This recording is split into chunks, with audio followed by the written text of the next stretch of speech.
During Qurbani time, we're buying animals on a mass scale, so it's really important for us to buy them in advance. We have buyers and livestock agents all across the country, from down in Cornwall to up in Scotland. And in preparation for Qurbani, we tell them how much we estimate the Qurbani, the numbers of Qurbani that we want. These days, there's an issue around the age of the animal, so we make sure that for any lamb Qurbani we're doing, we're only picking specific breeds from specific regions that are likely to be born and of the right age, as well as having a farmer's declaration to confirm that age.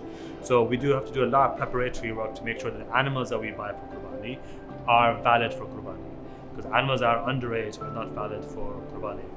So the biggest risk at Qurbani time is the abattoir slaughtering meat before the Eid Salah. Now, if animals are slaughtered before Eid Salah, it's not Qurbani. It's just normal halal meat. So it's really important to know who the slaughterhouse is, what time is Eid Salah in their area, and what time have they actually started the slaughtering for Qurbani. Most Muslims live in cities. Most abattoirs are based in the countryside. So for the animals to be slaughtered, loaded, transported to the butcher, cut up, ready for the consumer, it's going to take time. So the biggest issue that happens at Qurbani time is that animals being slaughtered before time.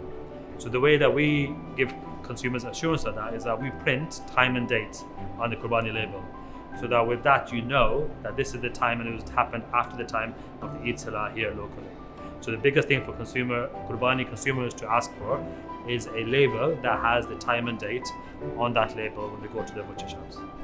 So when we do the Qurbani, we again upload all the names onto a system.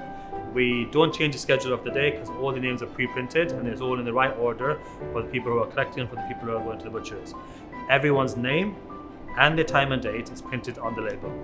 So when a consumer receives their meat, either in carcass or as a cut up, they'll have their label with them, which will have their name and the time and date on there. And that's how they have confidence that it was actually done at the right time in their name. We work with a lot of charities at Qurbani time, and when we get charity Qurbanis, what happens is that we chill them down here in the abattoir, and then we cut them up into what we call choti boti, the Asian cuts.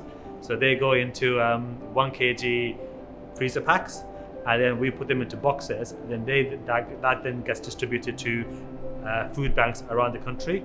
You'd be surprised how many food banks these days are asking for halal meat. So at that time, that they are hugely grateful for the amount of meat that comes, because particularly lamb meat is very expensive. So when they receive that, they are hugely grateful.